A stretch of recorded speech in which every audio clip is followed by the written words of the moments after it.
Bonjour à tous. Nous continuons notre série sur ces hommes face à des situations impossibles.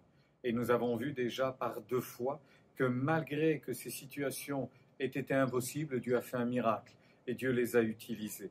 J'en viens à un autre homme, un autre personnage biblique qui, lui, a été véritablement cherché par Dieu.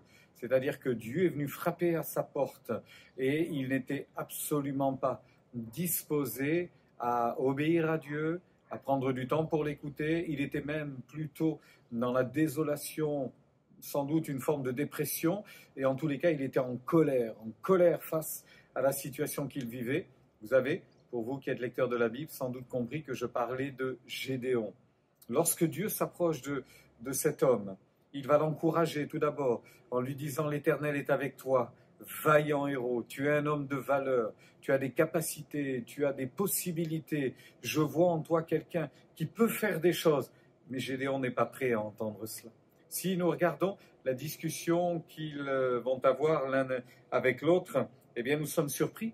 Après que Dieu ait encouragé ainsi Gédéon, Gédéon va rapporter, le texte est écrit dans le livre des Juges au chapitre 6, Gédéon donc va rapporter ceci: « Ah mon Seigneur, si l'Éternel est avec nous, pourquoi toutes ces choses nous sont-elles arrivées ?» Et Dieu va essayer de le rassurer en lui disant que les choses vont changer, parce qu'à cette époque-là, le peuple était en grande détresse, en grande souffrance. Ils ne vivaient pas la liberté, ils étaient esclaves de leurs ennemis et ils en souffraient chaque année. L'ennemi venait, prenait toutes les richesses, prenait toutes les productions et laissait le peuple d'Israël dans la misère, voire dans la famine. Et c'est terrible de vivre des choses ainsi. Alors, Dieu veut délivrer le peuple parce que le peuple a crié à lui, parce que le peuple a reconnu ses erreurs et a supplié Dieu d'avoir soin d'eux. Et vous savez, quand un malheureux crie, l'Éternel l'entend. Quand quelqu'un est dans la détresse et que quelqu'un crie à Dieu, Dieu l'entend et Dieu veut le bénir. Alors, Dieu vient. Et voici ce que, à nouveau, Gédéon va dire: « Mais où sont tous ces prodiges que nos pères nous racontent quand ils nous disent « L'Éternel ne nous a-t-il pas fait monter hors d'Égypte ?» » Et Gédéon dit: « Maintenant l'Éternel nous abandonne. » Premièrement, il dit: « Si l'Éternel était avec nous. » Ensuite, il dit: « Tu me dis que l'Éternel est avec nous, eh bien moi je te dis qu'il nous a abandonnés. » Et quand Dieu va insister en lui disant « Mais non, je vais t'accompagner, on va obtenir, on va prendre le taureau par les cornes et on obtiendra la victoire. » Il finit par dire « Mais je ne suis pas capable.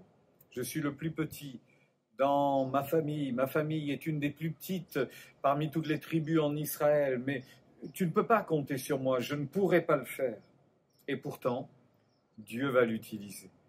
Dieu se tient en face de toutes vos objections et Dieu vous dit stop à toutes ces objections.